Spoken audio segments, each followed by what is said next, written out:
some of you in the back to come closer. My name's Peter Goldmark, and I'm going to do my best to help us have a good conversation this evening. Those of us who are hosting this conversation are members of REIL.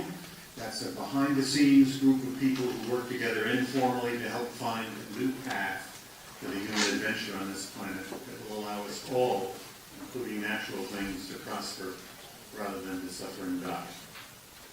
Who are you? Who are our audience, our guests, our interlocutors this evening? Who are you who, by and large, are younger than we are? Let's do a quick show of hands. How many of you are active students? Overwhelming amount. Thank you. How many of you today work in the world of finance? About 10, 12. Most of the panel works in the world of finance, if you're about to. No one. How many of you might work in the world of finance someday? Our conference today has been about how the world of finance and the spiritual world can work together to find the new path forward. How many of you think, listen to this carefully, how many of you think one of the great challenges that your generation faces is, to put it brutally, how to avoid frying the planet and define and move towards a new economic system that is more sustainable and fairer? Overwhelming. And now, how many of you think my generation, the older generation, has done a stupefyingly excellent job of preparing an excellent base from which to finish that task? Great. Have a sense of humor. See where we are? One of the things I'm not going to make a big deal about it here because I'm a moderator today. But one of the things that I feel worst about, I'm 76 years old, my generation has done so poorly. One of the greatest challenges of human adventure has ever faced. We are leaving you, those of you who are listening, a lot of trouble. We're going to find more about you. We're going to go back and forth. You're a fascinating group. I talked to one student here. He's a freshman at Columbia, and he's already had experience with a startup in water treatment in China. He started up his own firm. So this is a fascinating group. I'm now going to ask Aaron Bloomgart of Encourage Capital. He's now started his own firm called Climate and Forest, and he's the chair of the REIL board. He's going to give us a very short portrait of each panelist, and as each panelist knows, after his short portrait, each of you to say one sentence more personally about yourself that's not in your bio. All right. Use the microphone as you want, or you can face like me. Excellent. Thank you, Peter. Welcome, everybody. You're in for a real treat tonight. We've been meeting right across the hallway all day in a fascinating roundtable about this intersection between finance, faith, and the environment. So we're going to try and give a summary. You've had an incredible panel here. So let me start by first introducing Peter, or at least giving his background. So he's currently an independent consultant, but he has had a absolutely incredible career. He ran Climate and Air, the Environmental Defense Fund. Before that, he was the chairman and CEO of the International Herald Tribune. He was the budget director for the state of New York. He was the executive director of Port Authority of New York and New Jersey. And he was the president of the Rockefeller Foundation. How many lives have you lived? My one sentence addition is, watch out, I like playing practical jokes. Okay, next is Richard Kauffman. He's currently in the office of New York Governor Andrew Cuomo as the state's first chairman of energy and finance, or as he's been referred to, the energy czar. So you don't hear that term too much, but he leads New York State's comprehensive energy policy and has also had a distinguished career in finance. He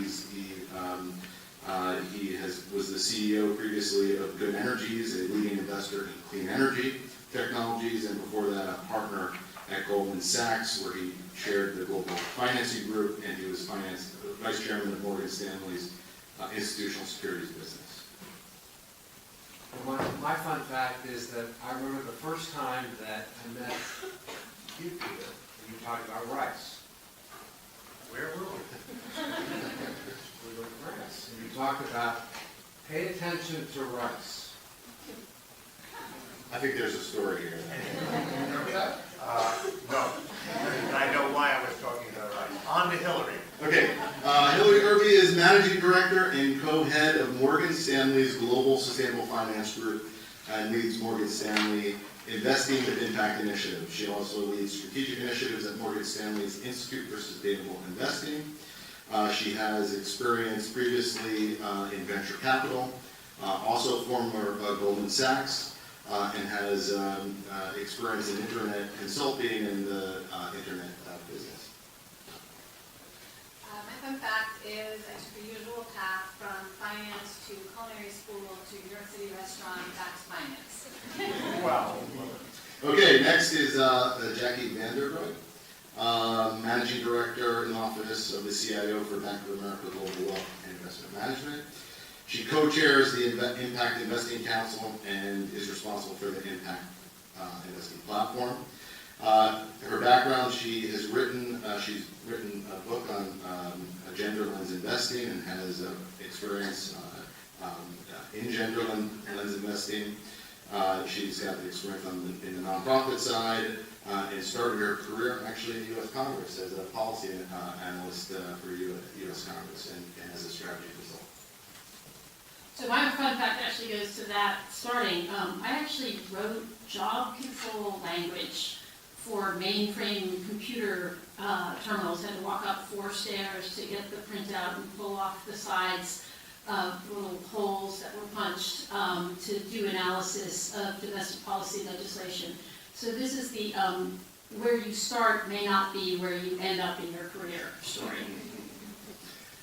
Great. Next up, we have Rey Ramsey. He's a managing partner at Centri Capital, which is an impact investing firm focused on affordable housing.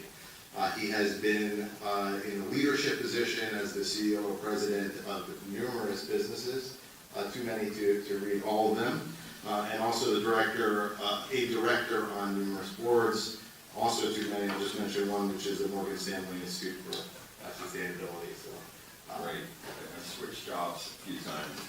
I think something that comes to mind as we were just sitting here, because I certainly didn't rehearse this, was we had this interesting discussion today, and one of the things I talked about was access and inclusion. And so what it reminds me of was having a discussion as a young 27-year-old lawyer living in Oregon, where I had no background, and getting asked a question by the head of economic development at that time at the state about Central Oregon, a town called Bend. You know anything about that? And I asked him at the time, I said, how many black people live there? And his sentence started with, well, there's a family that lives out. So it was a 7-county area that I was put in charge of for business development, and I learned a lot. And finally, really our guest of honor who has come to join us from Rome is Monsignor Marcelo Sánchez Sorondo, who is the Chancellor of the Pontifical Academy of Sciences and Pontifical Academy of Social Sciences. He was born in Buenos Aires and was ordained a priest in 1968. He has been a lecturer in history and philosophy and a full professor. He was also dean of the faculty of philosophy. In 1998, he was appointed to his current post as Chancellor of the Pontifical Academies of Sciences by St. John Paul II. He has many, many awards from countries around the world, and has been also very instrumental in the encyclical Laudato Si. I think that I was professor of history and philosophy, and I see that in the library you put very important names, and one of the names Aristotle and Plato.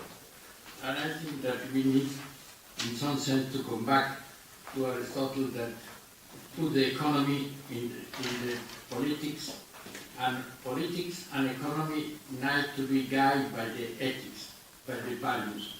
And what especially the virtue of justice and the virtue of friendship. If we don't have justice, if we don't have friendship, we don't have the city, we don't have the politicare. So I think this is very important. We're not going to have a normal panel tonight. We're not going to ask the panelists to present for 20, 25, 30 minutes, and then when they're all done, leave you 3 minutes for question and then wrap it up. We're going to go back and forth. I'm going to ask you, the audience, to contribute questions and comments as we go along. I'm going to stop after each panelist and see what it brings to mind so that we build a thread in a conversation. I've also told the panelists that they can ask you questions if they wish. It's going to take some discipline, but I want us to think of ourselves being in one conversation because we have one massive challenge ahead of all of us. We've got to learn to talk and listen and build threads together. I'm going to tell you 4 questions I've given the panelists in advance, but I've been clear they do not need to respond to those. They can say whatever they want in their opening presentation of between 4 and 5 minutes. But again, I'm going to stop after each one for some interchange. These are the 4 questions I put forward. Does most of the financial world want to cooperate with other sectors in finding a new and sustainable path forward? Number 2, what can influence the financial world to commit seriously to such cooperation? Number 3, how can the financial world reconcile its built-in incentives to seek short-term profit with the long-term imperative to commit seriously to the search for the path forward? Number 4, in the economic model that the world has lived under for the past few hundred years, finance has underwritten the destruction and the exploitation of natural things, such as forests and wildlife. Are there ways that the world of finance now can help to preserve them? And I'm going to open, before I turn to the first panelist, who will be Rey. I'm going to ask the panelists to speak from there rather than shuffle up each time. So I'm going to start with a quote from one of the great historians of America, Richard Hofstadter. In the American political tradition, published in 1948, he said the following: although it has been said repeatedly that we need a new conception of the world to replace the ideology of self-help, free enterprise, competition, and beneficent cupidity upon which Americans have been nourished since the foundation of the Republic, no new conceptions of comparable strength have taken root, and no statesman with a great mass following has arisen to propound it. And I'm going to close at the very end with a statement from another part of America, which I will ask you to rise when I read it. It's very short, but it's very moving. And now I'm going to turn to Rey Ramsey, who is an old friend, as well as one of our panelists tonight. Rey? Thank you, Peter. So the good news is you can just give me the mic and I can talk about whatever I want. Yes, sir. All right. And let's mix this up a little bit and you can be a part of this. So hearing the four questions, and I purposely, when Hilary and I were walking out, I said, now I'm going to look at them for the first time. So I did not rehearse that. I wanted to hear it and just make it fresh. And what comes to mind for me is the statement that there's no such thing as value-neutral capital. That how capital is spent, whether it's spent, how it's spent, is really a statement of values. There's values associated with that. It's never neutral. And we've made a lot of decisions in this country associated with capital, whether that's public capital or whether that's private capital. And I was giving this interview recently from someone who's doing a documentary on housing, because housing and real estate is one of the things that I'm involved with.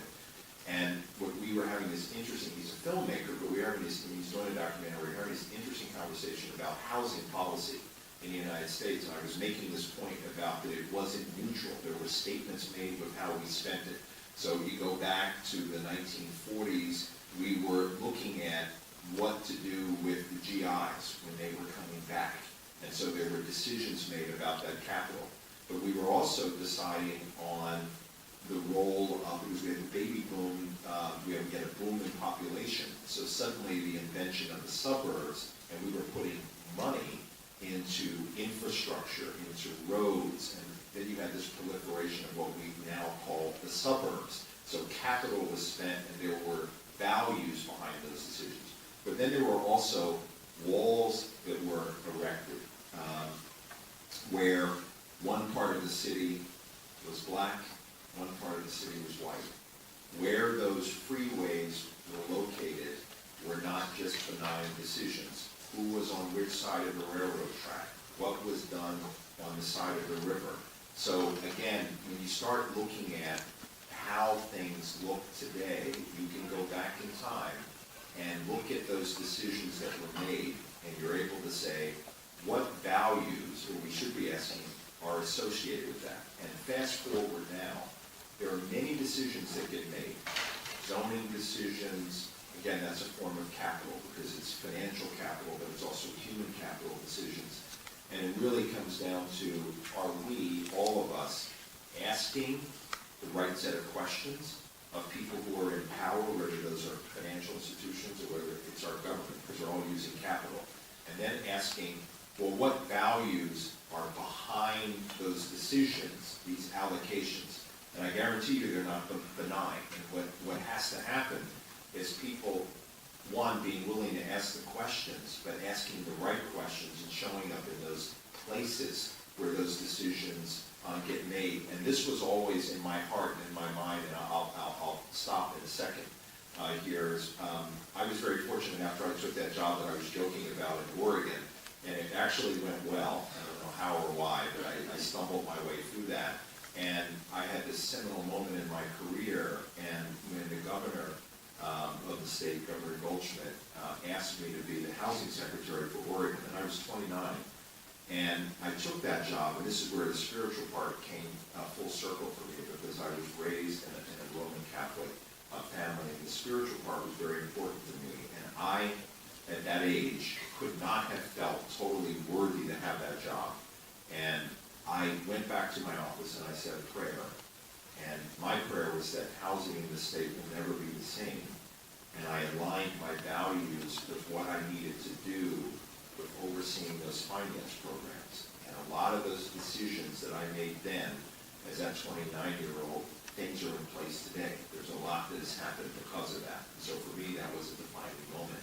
And what I share with you is the willingness to go in and ask those questions and put the notion of values behind it and make it clear that you want to understand what's behind those allocations, whether it's being allocated, when it's being allocated, and how it's being allocated. And that's how I do this. Questions or comments for Ray? Thoughts? Yes, sir. So how did you feel, so you said that you were kind of an outsider, so how did you feel as an outsider bringing in your values and putting them upon these people that you weren't from Oregon, so how did you feel, how did you square that? Well, I'll never get my first, sort of the coming out party was when I took that job out in the middle of Oregon, and I frightened the then director because I was behind a curtain, literally. And they were like unveiling me to this community. And it was a Chamber of Commerce meeting, chamber with the Rotary Club. So picture what that looks like. And I was behind a curtain. And I thought I was getting way too big of a build-up. So we're going to give you the best and blah, blah, blah. I'm just getting started. So I stepped from behind there. Everybody kind of looks. And it was more curiosity. I didn't feel there was racism, it was more curiosity. And I said a number of things. But what I said is I'm going to leave you with two thoughts. This is what made the difference. I said, the first thing I want you to know is that I moved here, I live here, and this is my home. And the second one is that I care. Everything else you're going to teach me. And that became the philosophy, and then literally people were coming up because they wanted to adopt me and teach me about what they were doing there. So culture is always a part of it, and what we have to have are what I call cultural translators and people who are willing to be boundary crossers. Bring a certain vertical expertise, but open yourself up to culture. And one of the interviews and one of the things I try to do when I hire people is I look into, is there cultural competency? because that's the world that we live in. A lot of times we can have subject matter competency, but no cultural competency, and then that's gonna start the erosion of the value side of it. And that's how you're able to start thinking about values and an exchange of values. Go to the second panelist now to keep moving. Hilary? Everybody. So, you know, I'm excited to be here, and I'm surprised by the low number of people who raise their hand about potentially thinking of getting into finance. So I just want to ask that question again and see if some of you are being shy. And now that we've warmed up, we get a different kind of response. How many of you are thinking about a career in finance? Got a couple more. So I spend a lot of time talking with students. I get a tremendous number of inbound inquiries about what we do at Morgan Stanley from a sustainable finance perspective. I get a huge number of inquiries from existing Morgan Stanley employees who want to know if we have opportunities on our team. I think that when we talk about sustainability, we talk about finance, we talk about banking, a lot of these words are loaded, and when you bring them together, I think people start to see possibility. And I know within Morgan Stanley, a lot of the employees, actually, a step back, so I've been out there over 8 years, going on 9 years, doing this work. I joined Morgan Stanley specifically in the Global Sustainable Finance Group. And in the early years, we would go talk to different parts of the firm. I report into firm management, and I work across all 3 business units: wealth management, investment management, and institutional security. And we would go, and we were really excited about ideas we had about how we could use the capital markets to have positive environmental and social impact on the world. And we would go into these conversations, and we would assume that on the other side, somebody who was going to get equally excited about what we were talking about. And a lot of times we would get a blank stare. Sometimes we would get a patronizing kind of, that's really, really important work. That's great that someone was thinking about that. But rarely did we get people in the early days who were jumping up and down to spend the extra hours in their day that they didn't already have, joining us on this journey. There were absolutely pockets, but over the last, I would say, 5 years, it's completely changed. And if I had, if we could create one job for every person who asked us about a job, I think we'd already be making a massive impact on a global scale. I think the financial world understands the role that we can play in both economic inclusion and from a climate change perspective broadly. There are absolutely people who don't. I think there are still, and it's absolutely not just the financial world, there are people who believe that the future will look like the past. And many people are steadfastly holding on to that belief. And many people don't want to think about that at all, right? Many people don't want the future to look like the past. But if you think about it from a financial perspective, the whole industry is set up to look kind of back on history to talk about the future of performance and what have you. Everyone back tests performance. But climate change and what we're seeing on the global demand, the population climbing towards 10 billion, these macro trends are going to have such a broad impact. We were talking a little bit during the roundtable today. It's hard to know what that's going to look like in 2050. So rather than look at that, many people aren't thinking about it, and many investors haven't. Ray mentioned that capital is never neutral. I think there's an interesting gap, though, in what you're saying, which is I think many investors are separated from the point of decision around the values that capital is aligned towards. So somebody somewhere is making that values-based decision. But then there's a chain of investors, ultimately the ultimate asset owner, maybe many layers removed, and may not be connected to where that values decision was made. And what I'm excited about when I think about sustainable finance is I think we're coming to a point where we're getting back to that. And in fact, we were talking about James Fairclough Morgan in the early days of banking. That's what banking did. Banking built companies and helped build infrastructure and has moved more away from that. A bigger part of the financial sector has moved away from that. But I think we're coming back to some of those things. And I do think that there's an increased transparency around where those values are connecting with those dollars. And what I'm excited about is that more and more investors are thinking about those connections and recognizing that they have power through the dollars that they invest, and they can actually influence the decisions that are made that align with their values. Please, right there, ma'am. Tell us who you are generally, so we get a sense when you get up. I don't mean My 2 name minutes, but is- like at least your name and what school you're in. Alexandra, I work for Columbia University full-time, and I am a student in the Sustainability Management Program at the Finance and Investments Bachelor's degree. You're talking a lot about basically making decisions and going to people and getting denied, especially in the older days, and people are coming to accept that. And you went on the investors, so much a circle, so many people and approvals and everything. Can you give us a concrete example of what you actually did that worked? Because I mean, you're saying that there's a lot of talk about it, but it doesn't seem like there's really anything that came into place completely done. Great Yeah, question. great Tell us a question. story of something Yeah. that worked. Good.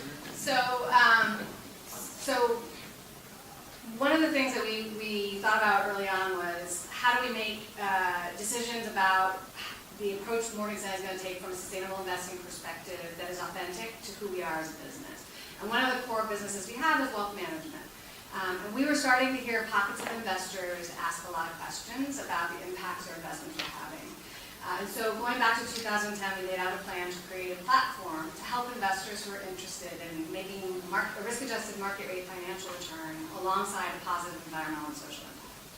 And so we decided that this was something that was going to be a growing interest. We were watching the trend lines and saw that this was going to grow. And so we had a decision. We could either go create one fund or do something that was, high charisma, an impact fund, or we could think about this across our entire wealth management business. And so we mapped out a plan to create what is now our Investing with Impact platform in wealth management, where we offer over 140 products for clients. We can offer full investment portfolios for as little as $10,000 to investors who are interested in these kinds of investments.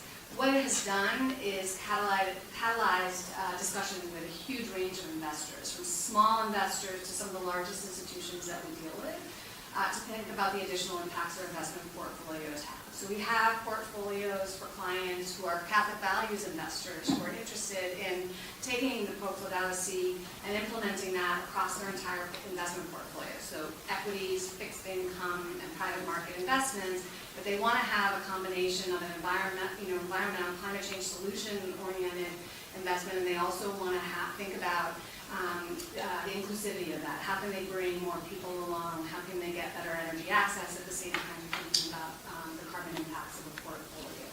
And so we've done this on a systematic basis. We've started to help educate the financial advisors on how to have these conversations with their clients in a better way. If you talk about the impact in the sustainable investing space and you went out and talked to 10 different people about it, you find that they would have at least 10 different definitions of what that means, probably more. And so we've created a process and tools to help support those discussions with clients and be able to help them invest their assets in line with their values. Is that a helpful example? Short. Hilary referred to Laudato Si. Everybody know what that is? Mostly every year. Who doesn't know? Nobody doesn't know. To remind you, Laudato Si, a remarkable encyclical issued by Pope Francis roughly 2 years ago. Monsignor Sorondo was one of those who worked on that and has been following up on it. And that was a theme of our conversation today. And I'm going to give, again, one other word to the headline. It's remarkable because it is really addressed to the world, not just to Catholics. And it deals with the whole of the human and the spiritual and the practical and the economic experience on this planet. It's called Laudato Si. Because the first two words are what is said in Latin, and those words in Latin mean, I praise thee, addressing God. We'll be back in I'm a little worried about time. I'm going to go to Richard, but you can ask a question relevant to this after Richard's done. Richard Kauffman is somebody who has excelled in 2 different sectors, finance and the world of public service. And not a lot of people who've got the mustard in both. Richard? Thank you, Peter. So it's great that there's been such improvement in parts of the investing world, so ESG, sustainable investing, and it's great that Hilary has had a bunch of people that want to work in her area. And as she said, it would be great if they had enough jobs for everybody.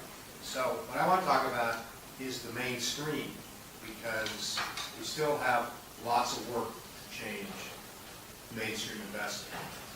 And so the, and Hilary also talked about this, the sort of attenuated nature of how money gets invested.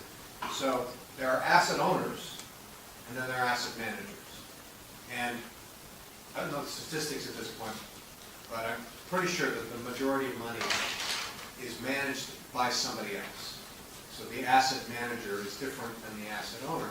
It's the asset managers that are the ones that are making the investment decisions.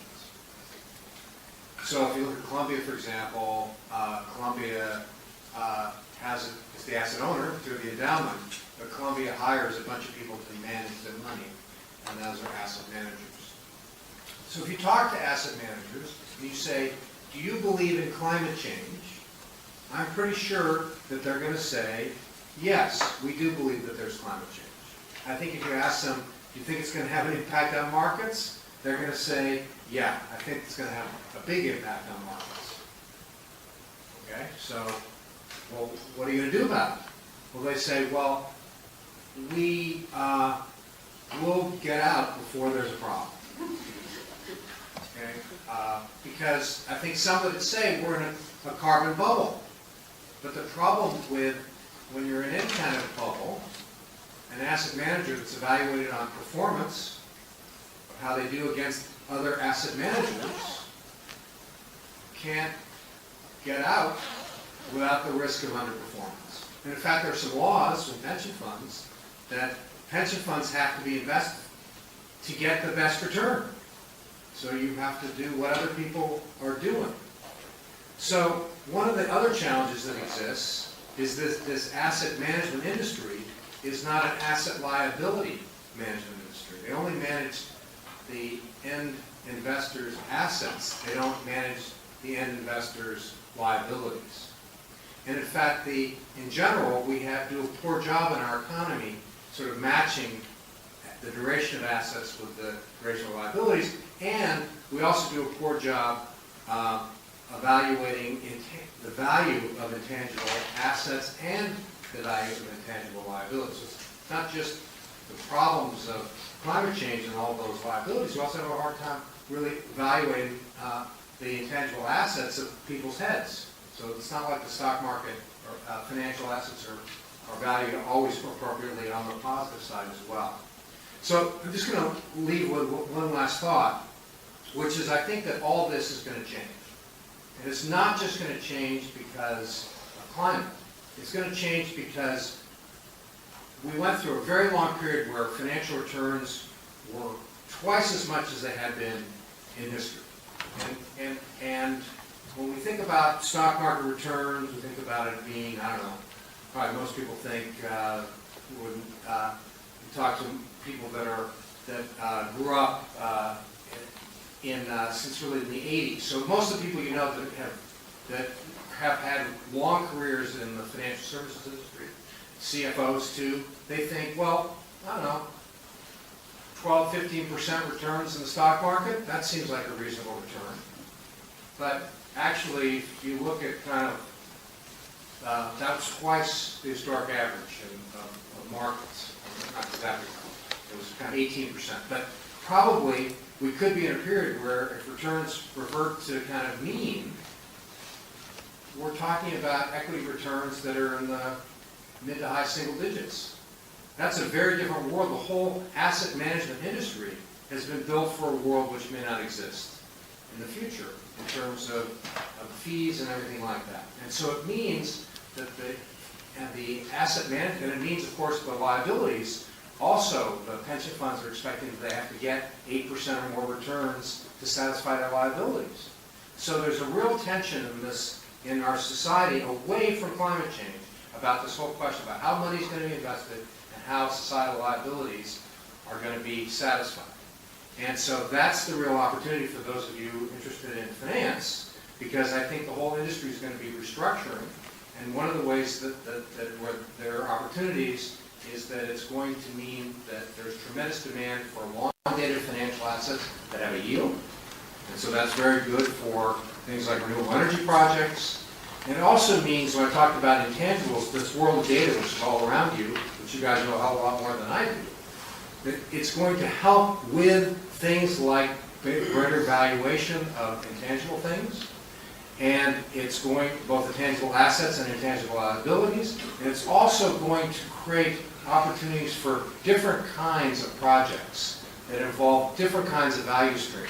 So when you think about some kind of sustainable piece of infrastructure, well, some of that's going to have one kind of revenues and other kind of social benefit, and being able to finance that kind of asset with different kinds of parties and bringing those different kind of parties together is something that will create certain kinds of new sorts of financial assets, but with different kinds of counterparties. And all that will now be possible, I think, going forward, and will need to be possible going forward because of the changes in the asset management rule. Thoughts or comments for Richard in the back? Gentleman with the white jacket. Hi, good evening. My name is Dazzle. I have spent some good time in the private industry, mainly as an advisor, and now a full-time student in the Master of Science in System Management program.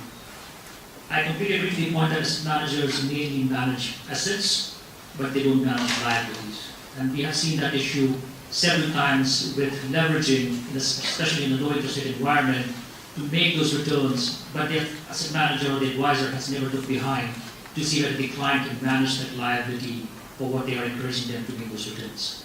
And I'm linking it to Hilary's point earlier, and it's good to see that Morgan Stanley has started an institution to train their advisors. But my question is, what is the mechanism institutions are putting in place to monitor whether advisors are getting into a dialogue with their clients on a day-to-day basis?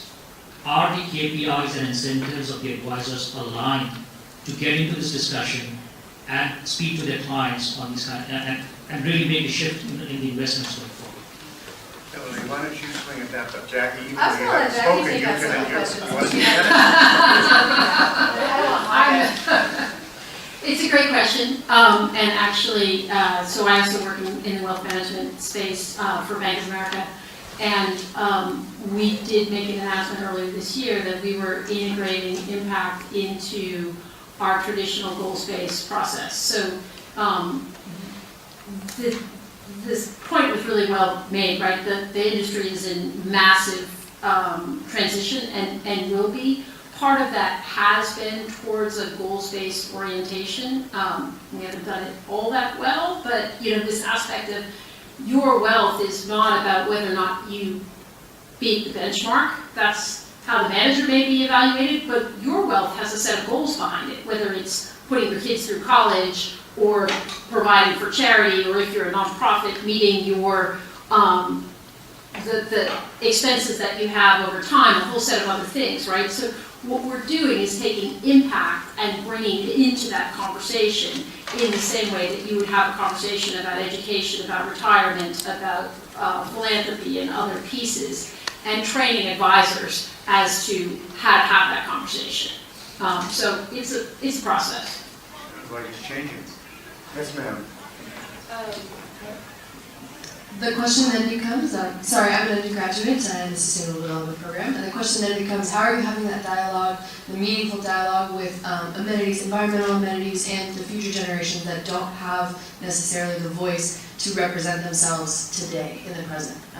That's a huge issue that kind of seems to be prevailing in the sustainable development mentality. I'm sorry, what's an environmental amenity? I don't know that term. For example, biodiversity in the rainforest would be an example of, think kind of tragedy of the commons type. Who wants to swing at that? I I mean, how are we having the conversation with sort of the younger generation who's not current active investing client? Yeah. It's a great question. I mean, a lot of times they are at the table represented by parents or institutions, right? We have, a lot of times we'll go engage with an endowment and the endowment investment board, and they're getting questions and questions coming in from their students, student bodies about issues and how they're handling them and how they're thinking about it from an investment perspective. And oftentimes we will be there with them, helping them address questions, think through some of the issues, and then helping them internalize that and think about that in terms of how they're approaching investments. Similarly, in family situations, we see more and more clients bringing their children into these conversations, particularly when impact is a component of that conversation, because in the past, I think many times the children didn't really want to think about it. It wasn't currently their money. It wasn't something that they needed to think about. And so, but now this is more interesting for them, and it's a great way for them to start to learn about finance. More broadly than that, at Morgan Stanley, we have our Institute for Sustainable Investing. One of the things that we're doing there is we're focused on capacity building in a sustainable investing space, and in order to do that, we need to engage with the next generation of potential leaders in sustainable investing. And so we have a fellowship program. We're bringing them into the firm, students into the firm, to work in traditional areas of finance on a sustainable investing project. We run a sustainable investing challenge together with another school. We run it, it's open to all schools, where it's a pitch style competition where students think about asset management solutions to sustainability issues. So we're trying to think about ways to bring them in, and certainly looking into ideas you have as well. Can I just? I'm going to suggest, if you have any suggestions in that area, really write them down and give them to these two ladies. Can I just ask though, because I heard the question slightly differently, Yeah. which I heard the question as the tragedy of the commons, which is, to your point about externalities and things that are the folks that may not have voice, not just because they're not the next generation, but potentially because they don't speak. And this really gets to the encyclical and let out to say, and some of what we were talking about today in terms of our shared responsibility. I think we all believe we get what we finance, right? That we get the world we finance collectively, and that aspect of it is difficult. There is a set of conversations going on that many of our firms are involved in terms of non-diversifiable risk. In other words, if you think about those of us who are universal asset holders, you can't diversify climate risk. You can't. Because it is this, the term I learned today was the gray rhino. It's the opposite of the black swan. The black swan is the event that you can't, the gray rhino is coming directly at you, and you see it, and it's big thing to the nose.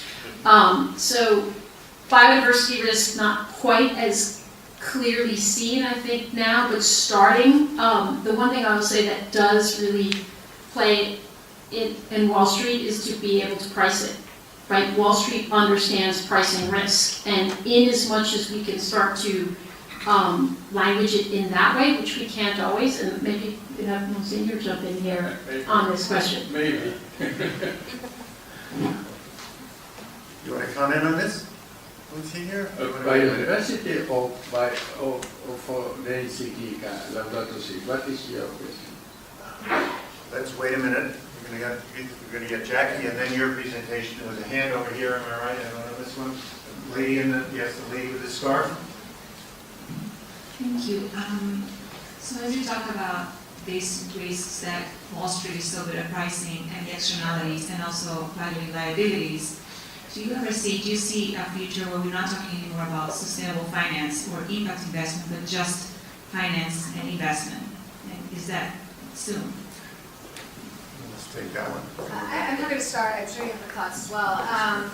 So I separate the two. I think sustainable finance, ultimately, and some people would say I'm optimistic in thinking this, but I believe that traditional finance and sustainable finance will become finance. You're going to have to integrate that thinking into investment on a consistent basis as we look forward. I think in order to practice good finance and investment.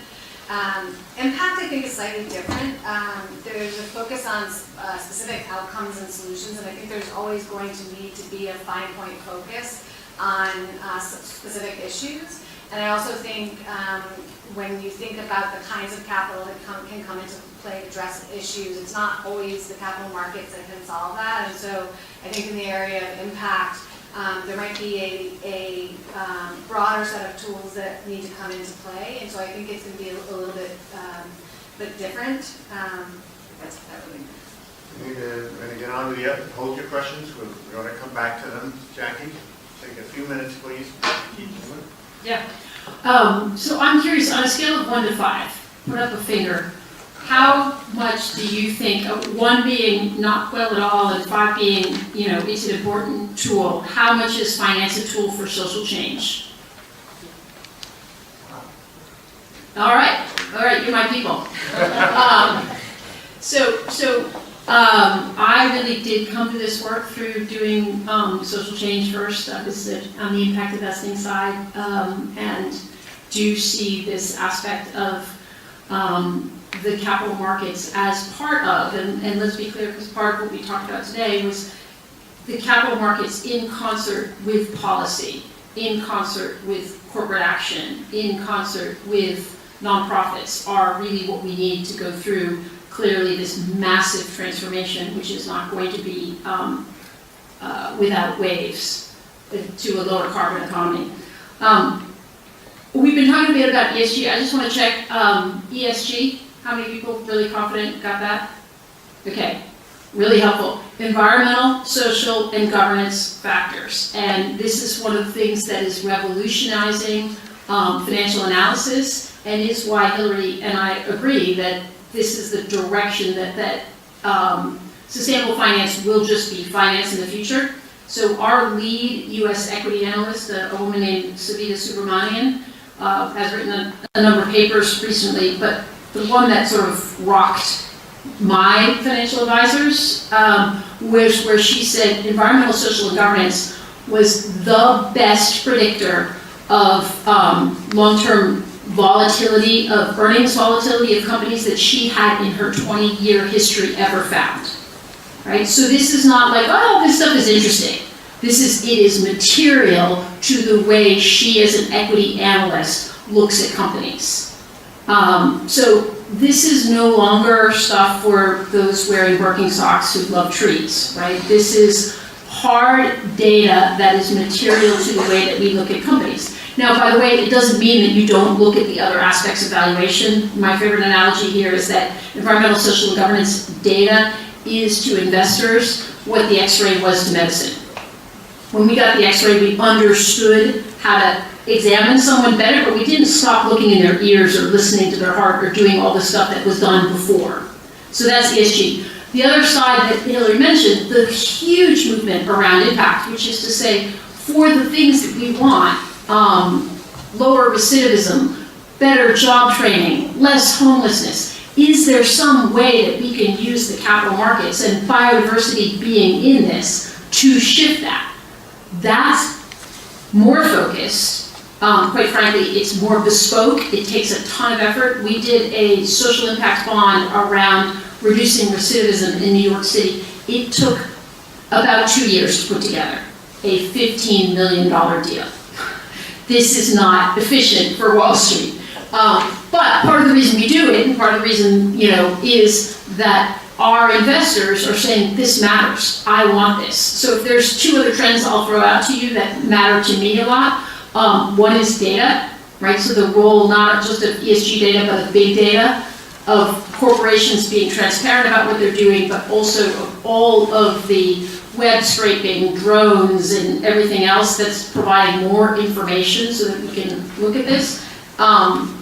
And this aspect of intangibles and how do you play that out. And the other is lifestyle finance.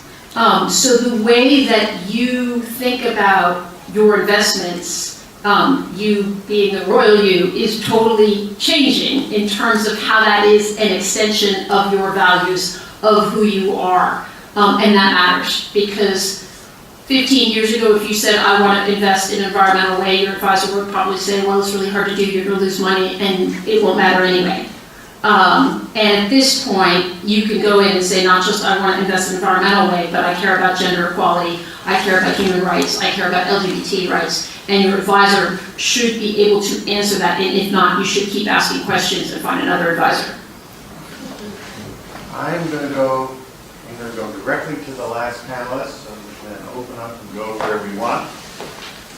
It's from the spiritual world. The first four panelists you heard are from the world of finance. I'm not saying we don't have spiritual concerns. He's from a different world. And now these worlds have met. They've met here today. They've met in the real life of the planet. And a lot of where we go from here is going to be a result of how they interact. The other thing I want to say before we give Monsignor Sorondo the microphone is that at the same time he is here with us, and partly as a result of the encyclical Laudato Si, leaders of other faiths are coming together around the same issues. And that is the first. Thank you. We are the 99% of the people, said the revolution of Wall Street. So, what are the values? This is the question. We speak about values, but what are the values? The first values is, for us, the human person. The community of the human person. The development of the dignity and freedom and peace of the people. This is human person. And the other values is the common house, the planet. So the encyclica speaks about this, about these values. I think this is the context also for the economy, also for the finance, also for the banks. So, what said the encyclica? The encyclica says that for the human activity to use fossil material like oil and carbon, we have the climate change, we have the global warming. If we don't change our activity, we continue to have a sort of suicide of the planet. This is very clear in this area. And the consequences of this are for the majority, for the 99% of the population of the world. The poor people in the rich countries and the poor people of the poor countries. This is the description of the encyclica. What could be the solution? The solution could be to put in the center of the human person, the common good, to put the economy as instrument of the common good, they put the banks for the poor people and not for the rich people can after not pay, to put the finance to help the production and not to work in itself, to have money and also money, to put the tax haven at the service of common good, and not, we have the 30% of the money in the fiscal paradise. What is this? And I really, I don't know, but I heard today Jeffrey Sachs, and he said very clear, we don't have a solution. We have many little solutions, but not a big solution today. Because we don't have the real leaders of the politics that are convinced that we have these problems and we need to put very strong solutions to these problems. So this is the idea of the encyclica. And after this, we have the agreement of COP21, but today we are in a war situation because the countries, important countries, not follow this agreement. So this is the reality.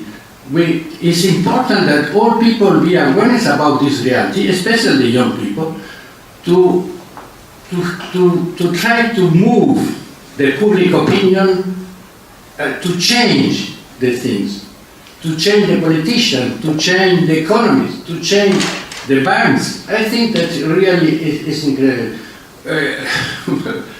In my country, the banks don't give the money to the poor people that pay.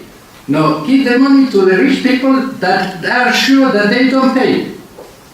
So this is the general situation.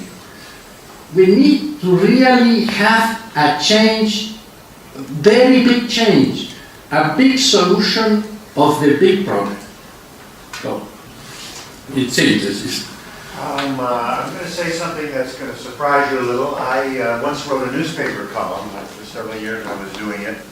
And I wrote about tax haven. And it is to me astounding and wonderful that a senior member of the Vatican just casually mentions the problem of tax havens. One of the things he mentioned inside, which I will share with you, is a figure very few people know, which is there's now a new methodology available to estimate how much money is in the tax haven. And according to that estimate, it is about $30 trillion, which is roughly 3 times what it used to be. I'll let you do the math. If we simply were able to tax fairly the annual yield, interest, and dividend from that $30 trillion. Just an interesting point. Now, I want you to take a breath. We're going to open up a little bit. We're going to go a little bit out of order. Several of you had questions that we didn't get to. You can make a point. You don't have to ask a question. You can go back to something somebody else said. A panelist who's not being addressed may want to jump in. We're going to go a little bit more to free flow. And then, after about another 10 or 12 minutes, we're going to come and we're going to close with a prayer from the Iroquois Nation. Who would like to speak then? Sir. My name is Hilary Irby. I'm an international student studying at SIPA, the School of International Public Affairs. I'm studying development practice. I also have the fortune to intern at the UN, at the Office of Secretary General, so I'm very familiar with the SDGs and all that. And I'm currently developing a research project on sustainable forestry, looking at finance in sustainable forestry. My question is, in relating a little bit about Laudato Si, which talks about conservation rather than mitigation. We don't have to only repair, we only have to protect our environment. But the reality through our research is that these projects of conservation are not attractive to the current financial markets, because a standing tree has not economic value, as is rather I chop it down, I make something out of it, and then I replant it and sequester carbon. But then that has biological implications. So my question open to the financial members of the panel is, how are you addressing these challenges of conservation? How can we tap that finance that does not necessarily have a financial revenue or a traditional financial revenue? There's ecotourism.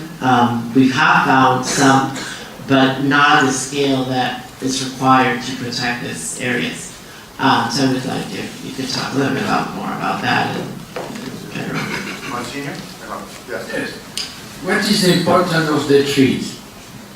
Because are they unique and the biodiversity, but in general all the plants, to decarbonize the environment? If we don't have the plants, the trees are more intelligent than us to decarbonize the environment. We don't know what is the formula to do the photosynthesis that it is. So it's very important to conserve the common house, to have this forest. So for this reason, the Civica is again to the destruction of the forest. We have today meetings about this, and this is, of course, many people, some economists say that we need to pay a tax for the people to have forests, to avoid to destroy this forest, because many times they destroy the forest because don't have another form to buy. So this is very important question. Now for the financial experts. Where are the incentives going to come from? So, you know, let's have a room here, because Aaron is probably the best student person in the room. Aaron, you want to take a crack at that? Yeah.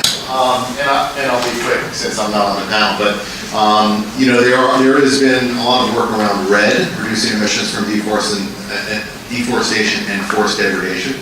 It was introduced in 2007 in Kauffman, Bali. And over the last 10 years, it's been negotiated in the UNFCCC framework. All the technical pieces and the political pieces. So we have it.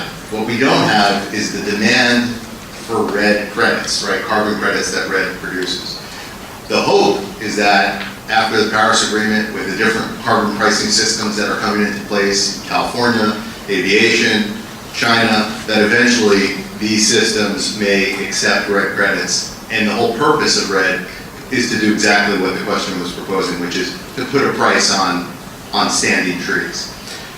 There have been efforts, investment efforts, companies that have tried to create landscape level interventions that might include some RED crediting, selling those credits to voluntary buyers, corporations that are buying as part of their ESG commitments, but also looking at other commodities, agribusinesses, other sources of revenue streams to support sustainable management of landscape. So that's what's happening now. The hope is that, and it's far from sure, right? But the hope is that the policy will move in a direction that will start having a price for RED credits.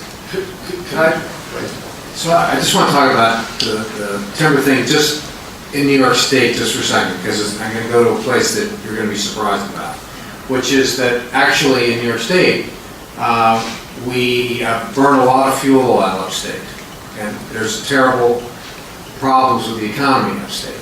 So actually, it would be great to convert all those fuel burning furnaces to wood pellets, because there could be sustainable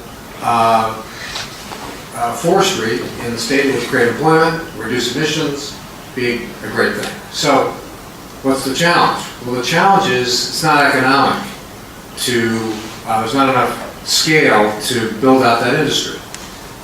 So one furnace, is not going to be enough to create a whole pellet industry, a whole lumber industry. So this is an example where government can get involved and try to aggregate demand and educate people and communities to say, well, a bunch of people sign up, sort of like what happens with the solar industry. Let's have a bunch of people sign up. Doesn't cost that much public dollars. And the interesting thing is that if you actually create some more value for the waste wood, it actually brings value for the other part of the tree, because trees don't grow very rapidly in New York State. So it changes the economics for the rest of the tree. In fact, it turns it around the other way, because now there's real value to the big part of the tree that's enabled by virtue of the pellets. And so when I talk about this idea of different kinds of partnerships, you're talking, because then eventually, by the way, you're going to need a pellet factory, and how you're going to finance the pellet factory. Well, all of these things can happen, but you see it requires thinking about different value streams and different kind of combinations between community groups, government, and the financial sector. And I wanted to now get a couple of points or questions, and we're not going to take them one by one, and then see if any of the panelists want to take a shot at tying them all together. Yes, sir.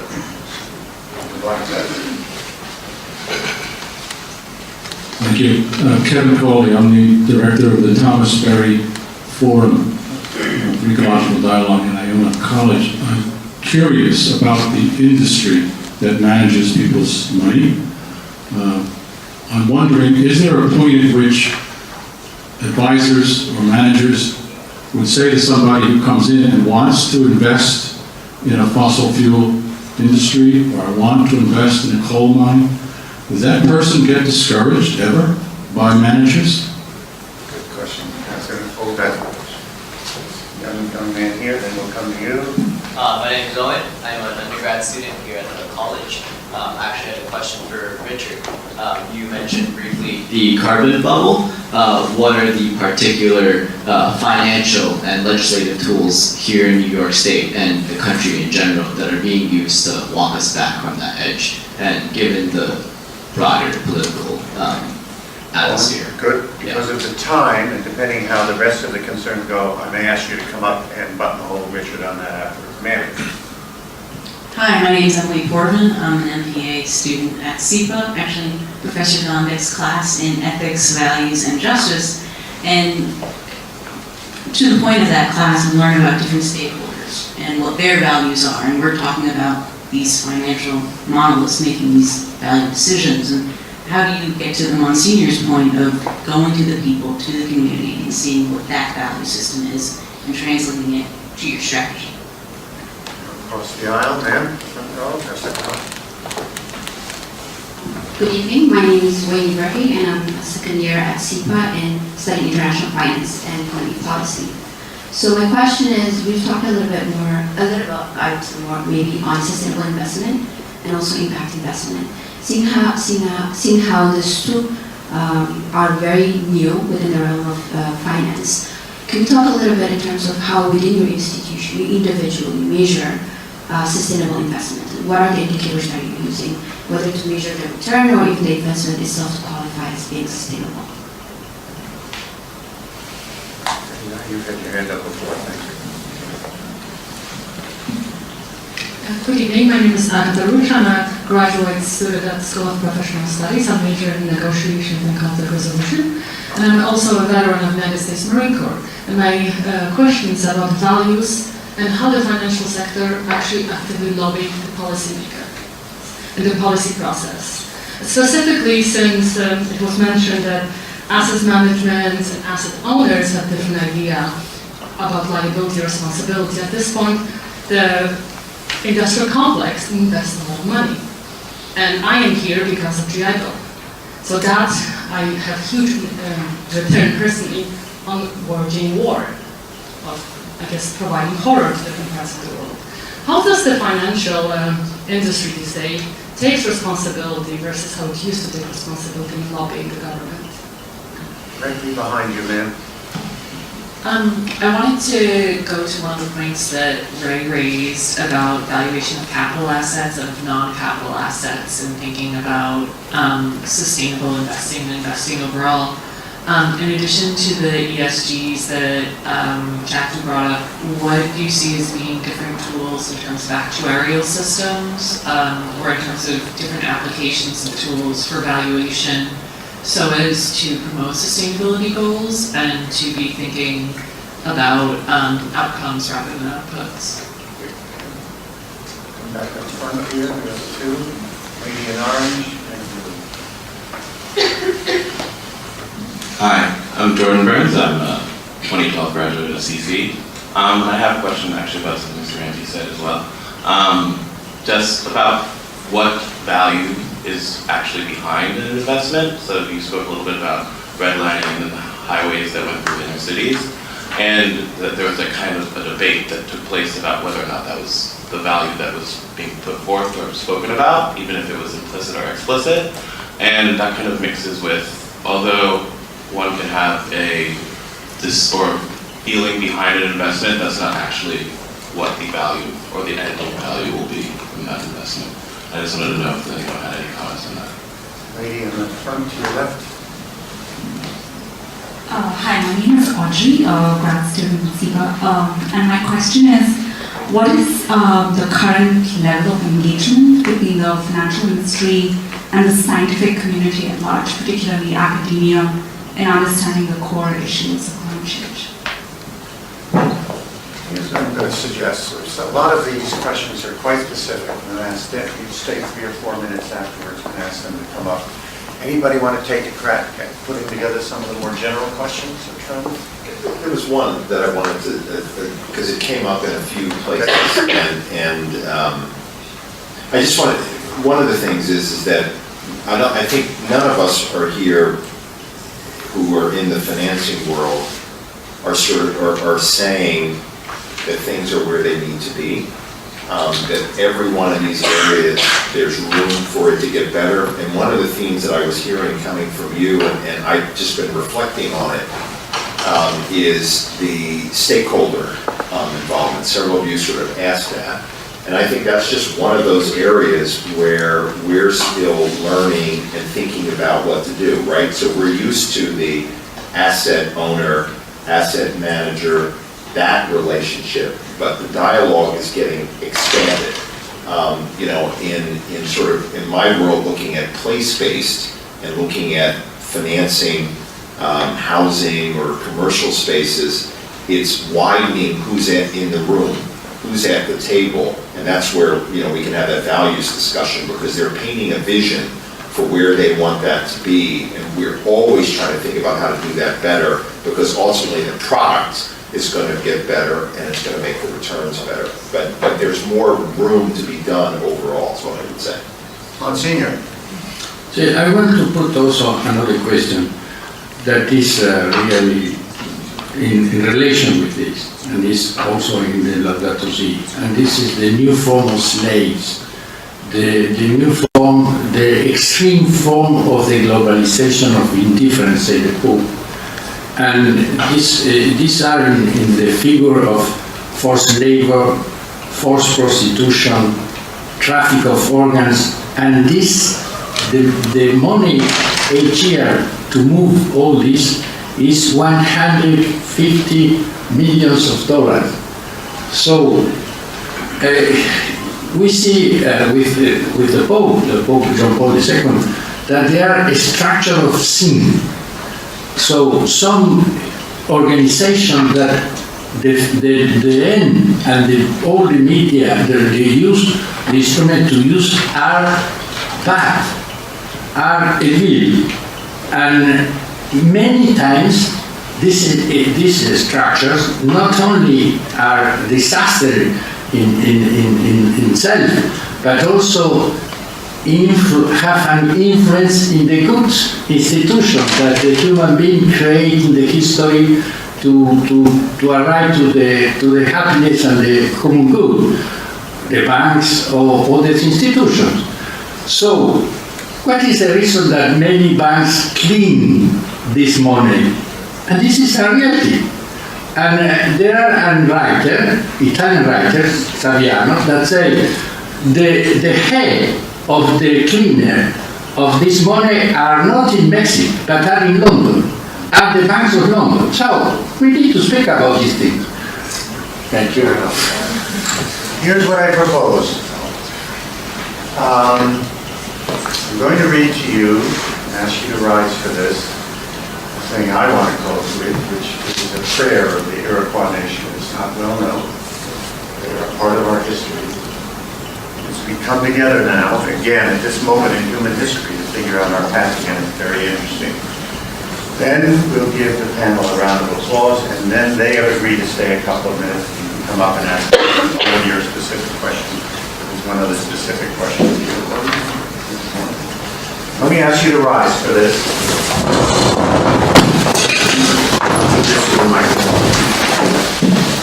There is a law of nature. Man is not the ruler. The law applies to the four-leggeds and the wingeds. The law applies to man. Let us bring our heads together as one. So be it that way. The law applies to man. If you do not listen to the law, then there will come a time of suffering. The law will seek retribution. Let us bring our heads together as one. So be it that way. All the suffering of our mother, the earth, has been brought by man. The law works in twos, the sun and the moon, the day and the night, male and female, birth and death. Let us listen to the law of natural things. Let us bring our heads together as one. So be it that way.